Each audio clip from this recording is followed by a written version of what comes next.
Datuk Dr. Haji Zahasan Muhammad. Assalamualaikum warahmatullahi wabarakatuh. Alhamdulillah wassalatu wassalamu ala Rasulillah.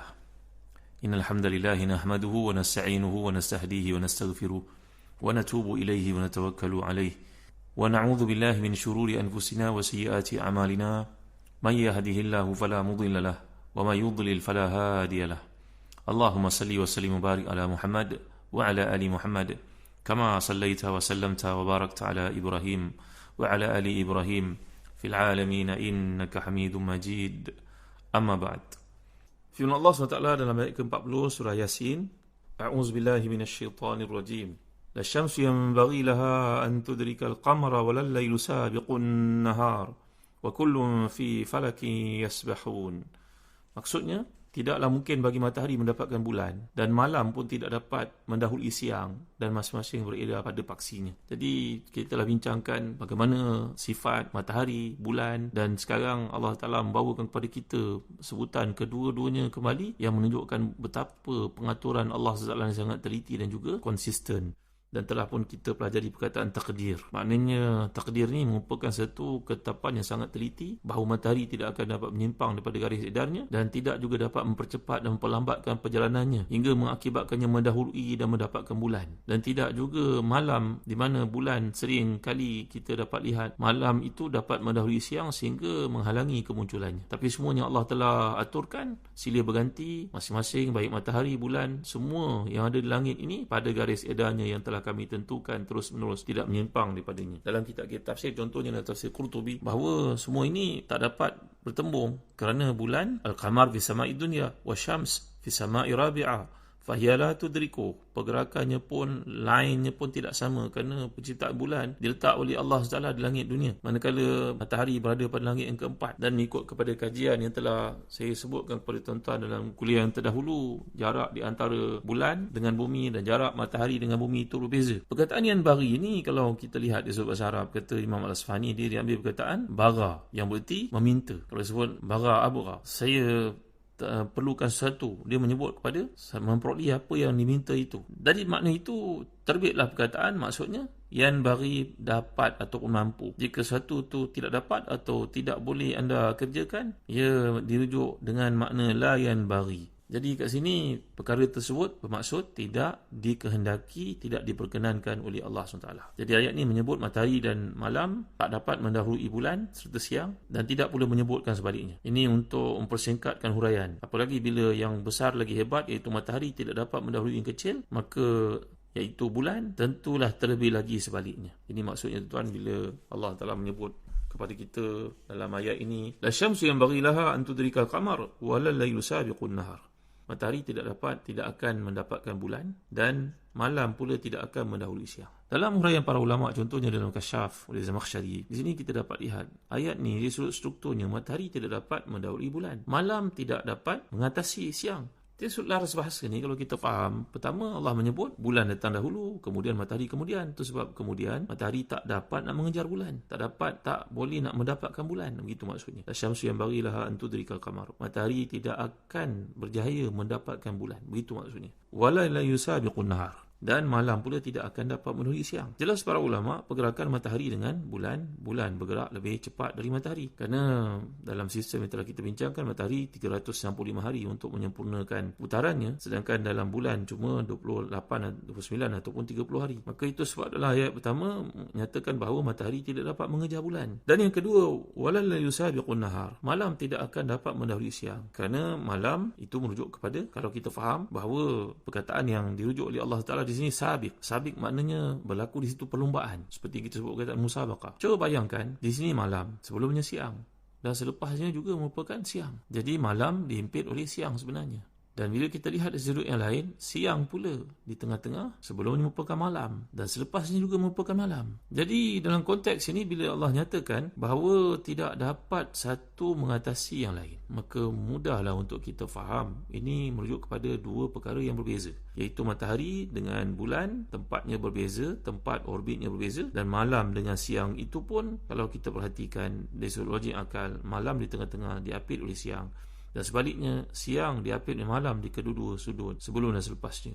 maka tidak akan berlaku pertembungan di antara malam dengan siang. Di sini satu ijaz yang boleh kita fahami, iaitulah bila Allah menggunakan perkataan yasbahun yang pada mulanya bererti mereka berenang. Jadi ruang angkasa ni diibaratkan oleh Quran macam lautan yang besar. Jadi segala objek yang ada dekat langit, makhluk-makhluk ciptaan Allah ni diibaratkan macam ikan yang berenang lautan lepas itu. Rupanya kat ikan lautan tu pun ada tahapan masing-masing. Ada ikan yang berenang di kedalaman 10 meter ke bawah, ada yang 20 meter, ada yang 100 meter, ada yang berapa ratus kaki, ada yang berapa ribu, mungkin setinggi sebuah gunung seperti Everest atau lebih tinggi daripada itu untuk ikan lebih besar, dan semua itu diatur oleh Allah SWT tanpa merebut tempat ikan yang lain. Subhanallah, Masya Allah. Jadi Allah menggambarkan benda-benda itu dengan maksud ia berakal yang kita pelajari dalam bahasa Arab, iaitu di sini bila Allah menyebut tanzil ghairil aqil manzilatal aqil, Allah memberikan sifat kepada makhluk yang tidak berakal itu, dipinjamkan untuk mereka sifat makhluk yang berakal, iaitu dekat sini dhamir jamak muzakkar.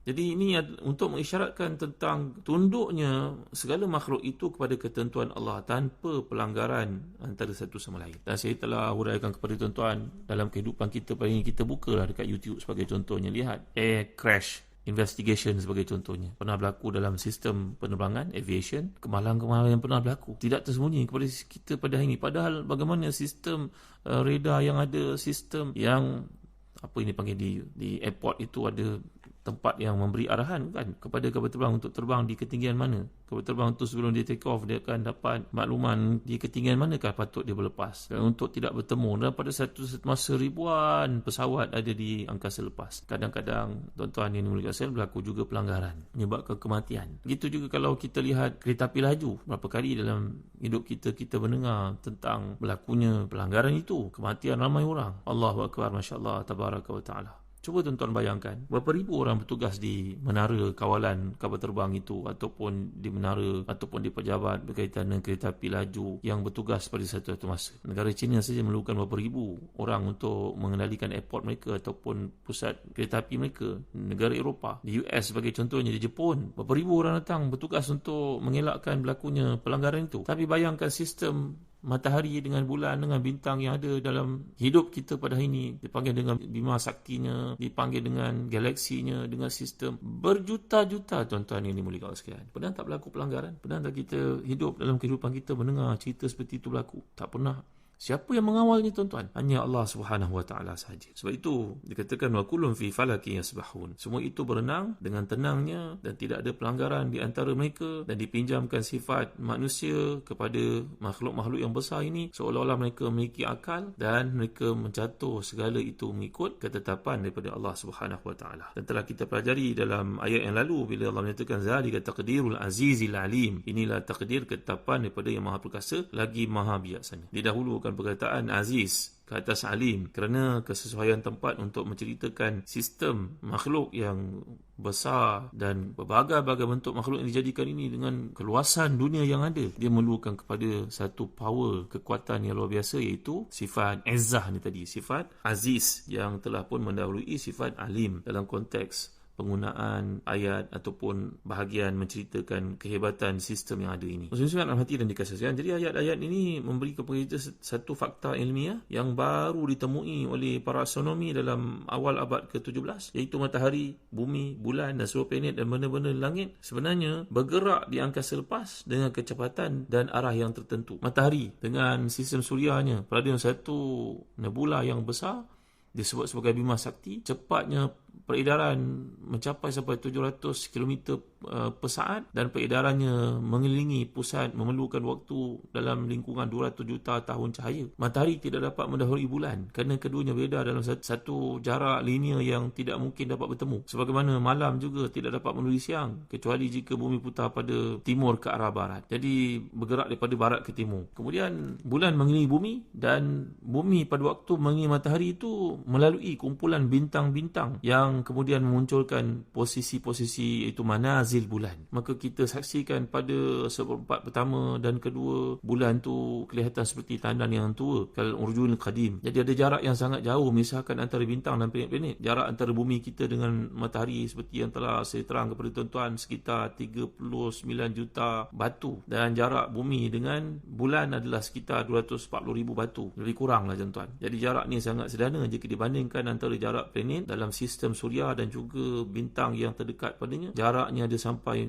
5,000 tahun cahaya, sedangkan kelajuan cahaya ini diperkirakan tuan-tuan sekitar 186,000 batu setiap saat. Ni kelajuan cahaya yang kita belajar dalam fizik, 186,000 sesaat. Jadi bayangkan setiap detik, kalau kita bayangkan bagaimana kekuasaan Allah ni, bintang yang terdekat dengan kita pun berada pada jauhnya sekitar 104 bilion batu jarak cahaya. La ilaha illallah Muhammadur Rasulullah. Alangkah hebatnya ciptaan Allah. Dalam ayat ini saja bila kita baca sebagai orang beriman, menambah lagi akidah kita, menyuburkannya. Seperti yang telah saya bincangkan dengan tuan-tuan, bila kita nak mendapatkan rawatan daripada pakar dalam satu bidang perubatan, kita perlukan seorang memiliki keahlian dengan sebenar-benarnya. Barulah kita yakin penyakit tersebut boleh dirawat atau mendapat rawatan yang selayaknya. Maka bila kita mengenal Allah SWT dengan sebenar-benarnya, bertambahlah kita menyerahkan diri kita kepada Zat yang agung ini dengan sepenuh hati, ditambahkan rasa cinta, rasa rindu, rasa syukur, menjadi orang Islam. Inilah dia rahsia di sebalik ayat-ayat yang digunakan oleh Allah SWT.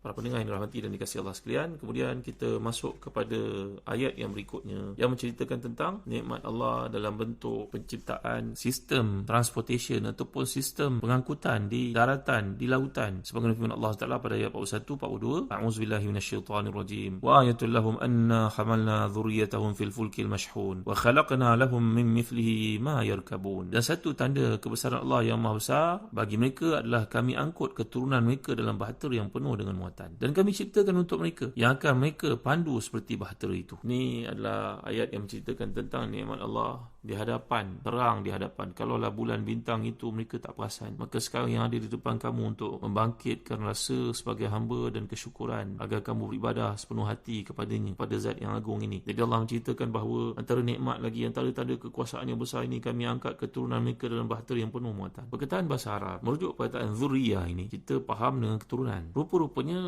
dia bermaksud lebih luas daripada itu. Macam kalau orang Arab sebut perkataan maula. Maula ni berarti hamba yang dibebaskan, tapi juga merujuk kepada sayyid. Ini dipanggil ad-dad, diddun, ad-dad, alif dad, dal alif dal, ad-dad. Ini merujuk kepada penggunaan bahasa Arab yang sangat kompleks, iaitu satu makna merujuk kepada yang di atas dan di bawah. Dia kadang-kadang makna sayyid, kadang-kadang makna abad, kalau perkataan maula tadi. Jadi sekarang apa kaitannya perkataan zuriyah? Saya akan huraikan perkara ini yang kuliah akan datang. Wallahu a'lam. Wassallallahu ala sayyidina Muhammad wa ala alihi wa sahbihi wasallam. Walhamdulillahirabbil alamin. Wa barakallahu fikum. Wassalamu alaikum warahmatullahi wabarakatuh.